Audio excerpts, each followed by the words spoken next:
Hello, my name is Landry-Fowler, and today we are going to explore Guggenheim.org, which is the website for the Guggenheim Museum in New York City. I'm going to begin with a brief overview of the website, following some of the different links in the menu on the left-hand side, and explain some of the links. We aren't going to go through all of them. The Guggenheim website is dense, and it's easy to kind of fall down a rabbit hole with some of this stuff. There's a lot of information packed in here. But towards the end of my video, what I'm going to do is show you how I would have my students use this website. So I teach 9th through 12th grade. I'm a high school art teacher, and I'm going to show you how I would use this in my classroom. All right, let's begin. We're going to go to the About tab to start with. And if you click on here, you can find more about the Guggenheim Museum. So if I click on About Us, you can see that you can find out more about the Guggenheim in New York, which is what most people are familiar with, is the original museum. But you can see there are also 3 other branches of the museum around the world. If we click on the New York link here, scroll down, you can find more information about the history of the museum, the architecture, and how the museum got started. If we scroll back up here, as you can see, there are lots of pictures from the outside of the museum.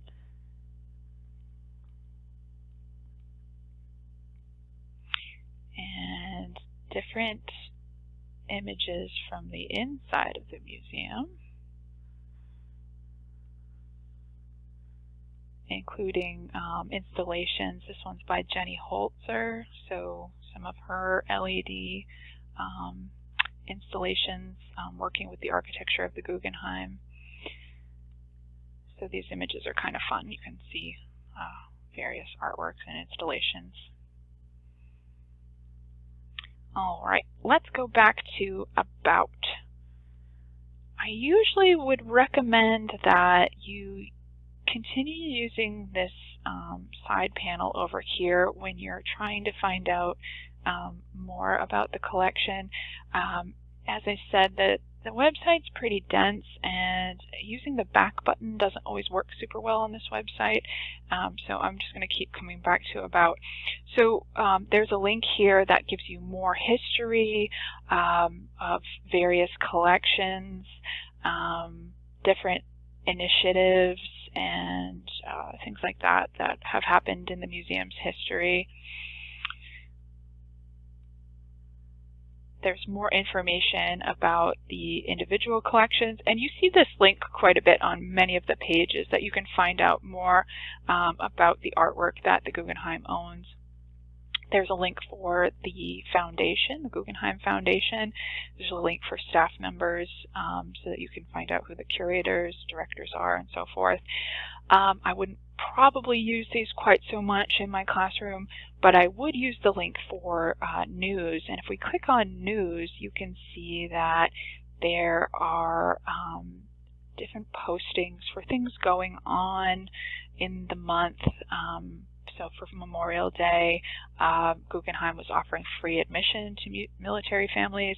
You can see for the month of June, the Guggenheim is celebrating World Pride Month. And if we go back here, excuse my computer, that would be the About page. And I like to start with that so you can get an overview. I'm going to now start from the top. So if you were planning a visit, let's say you were lucky enough to put together a field trip for your students, you could go to the visit page, and there's links about planning your visit. If you click on here, the Plan Your Visit page has information about the pricing and the hours. So we can scroll through here and see what it would be like to go to the museum, directions to the museum, guides to the different galleries, and if we go down to the bottom, you can see that there's links to the cafe, and there's also a map of the museum. so that you can plan your visit.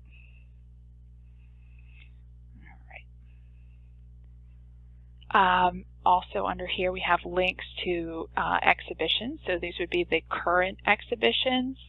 There is a Robert Mapplethorpe exhibition, Hugo Boss, and then there's links to the permanent collection as well. Here is a calendar, so this would be really helpful. This link and the For Families link I think are really great for people bringing children to the museum, because if you click on calendar you can see that there are, seem to have fallen down a rabbit hole, hold on. So let's go back to visit, calendar. There are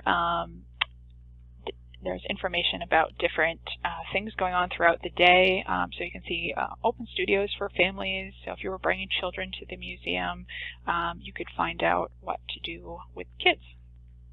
There's also links to tours, and down below you can see links to film screenings. So those are listed on a daily basis. All right, let's go back to visit.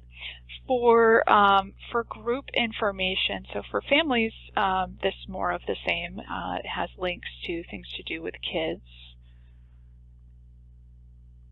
things going on throughout the museum. And then for group info, this is especially helpful for field trips because it gives you information for how to schedule a larger group of people. So you can see that the reduced admission for chaperones and how to book a group visit. Okay. All right, let's go to the art link. This is the one that's going to be the most helpful using this within your classroom. So over here, you can use the link to explore the various exhibitions. As I said, this one pops up on lots of pages, so just seeing what the different collections. This is the one that I would probably use the most with my students. This is the Guggenheim collection online, and this is what would be the virtual museum. You can look up artwork by artist, by venue, so the different branches of the Guggenheim. You can go by medium, so let's say you know, in my painting 1 class, I could have students come in here, click on painting, and explore different paintings. Probably want to be more specific than just painting because they have a lot. There's a link to special collections, dates. So if you were exploring a different period in history, perhaps the 1960s, you could come in here and click on that. What I think would be helpful in some of my classes, especially my painting class, is we look at different movements, especially we look at Impressionism, Post-Impressionism, or Expressionism. If I click on Expressionism, I can come in here and find artwork by all of the Expressionists that the museum shows. Go through and see Kandinsky. Let me click on the 3rd page here and see Paul Klee. And the one that my students really love is Franz Marc, and they have a really great collection of Franz Marc's work. Okay, so we're going to go back over here. So there's also links to various initiatives through the museum, performances, and publications. These I would not use with my students so much. However, the publications link would be really helpful for those of us who are graduate students right now. Links to different articles and essays. Okay, if we click on the Engage link over here, these are some more things that would be helpful in a classroom. So there are links to different videos. Some of these, again, are a little heavy probably for even for high school students. These would be more resources that I might use just to educate myself a little bit more about the museum. But the links that I think are really great are these audio links.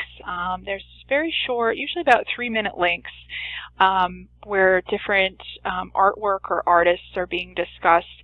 And if I scroll down here, you can see here's another expressionist painting. So they talk in depth about several circles by Wassily Kandinsky. And what I really like about this is, number one, it's short. It's only about 3 minutes. But also, in addition to describing the painting formally, talking about elements and principles and things like that, the narrator also talks a little bit about Kandinsky's thought process with this painting, what he was striving for, and I think that this is a really great resource for high school students to understand, especially something non-objective like this particular painting. All right, let's go back to Engage. Blogs, they also have links to various articles and essays in different blogs. And there's the Engage link. So over here we have join and give if you were going to get a membership or donate money to the museum. There's a link to research. Again, this is more, I think, for adults. There is, if you go into education and click on this, it's pretty deep in the weeds here. But by scrolling down for teachers, if you get to this Learning Through Art section, you can actually find some lesson plans. So I'm going to click on this Learning Through Art link. And as we come down a little bit further, you can see there's a link to curriculum. And I was excited to find this. So if you click on Find Lessons, you can see that there's a bunch of lessons that are designed around various artworks that the museum owns. The only problem I have with this particular page is that it's a little less useful for me as a high school teacher. Most of the links have to do with lessons for elementary students. And so for those of you who are elementary art teachers, this is going to be really helpful, less so for those of us that teach middle school and high school. And clicking through here, you can see that there's just not a whole lot. They list by grade level. I found one or two in kind of weeding through all of this that I might be able to use for my older kids, but still a great resource for teachers of younger kids. All right, and so back to research. So you can see there's links to the library and archives. This is the link to the conservation department and the curatorial department. So these would probably, I'd use a little less with my students, except maybe to show them career-wise what some of these departments do. We did go to the About link already, so if you go to Shop, you can get a link to the Guggenheim store, and there's a lot of things that you can buy, posters, prints, all kinds of things. So we're going to close out of this one. We don't really need that right now. And then the search bar, I think, is also a really helpful thing. So, for example, with my students who would be studying Expressionism, let's say that I have a student who's going to research Amedeo Modigliani, so I can type in Amedeo Modigliani, and right away it gives me a link to Modigliani's little biography here. Click on that. So you find a little bit more about the artist, and then if you scroll down, you can find some of their artwork.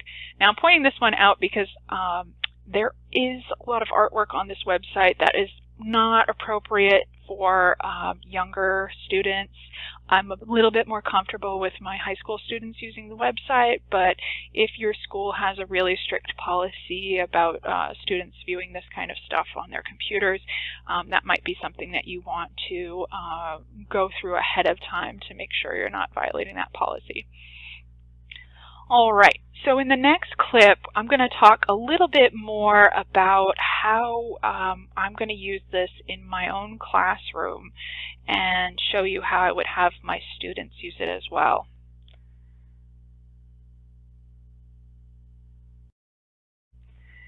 Okay, so now that we've finished our tour of Guggenheim.org, I wanted to show you how I could use this website with my art classes. And the first way I'm going to show you is I'm going to illustrate this through one of my seniors' digital portfolios. So I have all of my students make a Google site, and that has all of their artwork from the art classes that they take. So this is the site of Kate McHugh, and you can see on her About Me page, she's a senior. She's going to be graduating next week. She's a big Taylor Swift fan. There's a few different examples of her artwork on here. And then if we go to the top of her portfolio, let's click on the Painting One tab, because this is where I was talking about before that a lot of the projects in this class I think the Guggenheim website would be really helpful with. So we study Impressionism and Expressionism, and since I was looking at Expressionist art before, I'm going to show you, here's the Expressionist project that we do, which is a self-portrait. And you can see that Kate did hers based on a photograph of her with Captain America.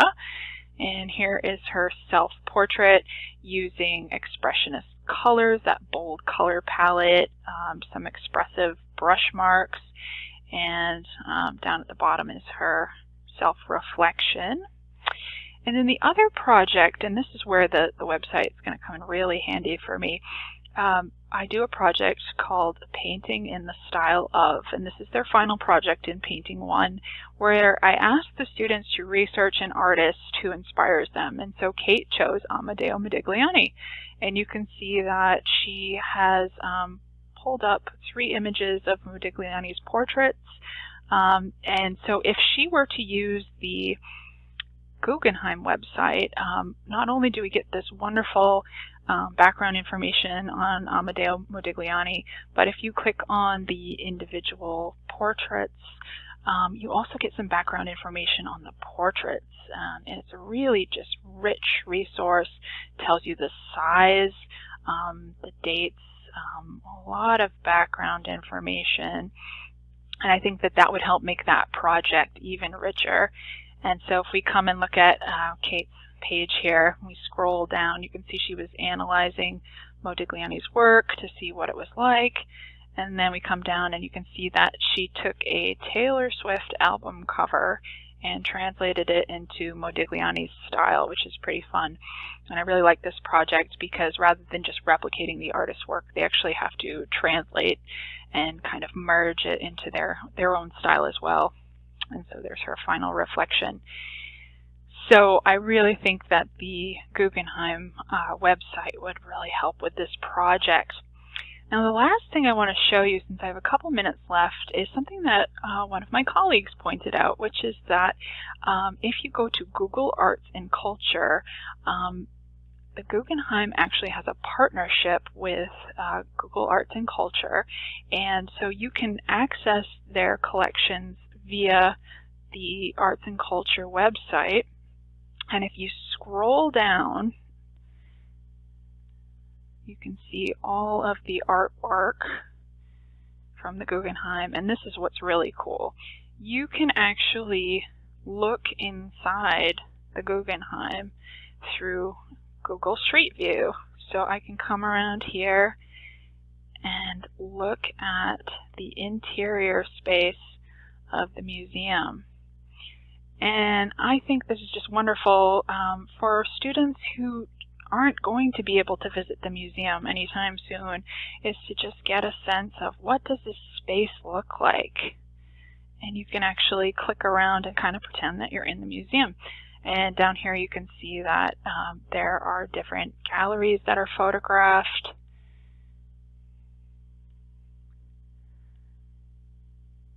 So this is a really wonderful resource. And if I go back to that first page, you can see that you can get it from different views as well.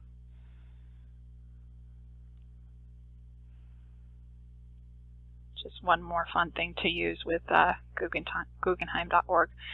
So I hope that this tour of the website has been helpful to you. Hopefully you got some new ideas and resources for your classroom. I know I have since I started doing this project. So thanks again for coming along with me, and hope you had a good time. Thanks.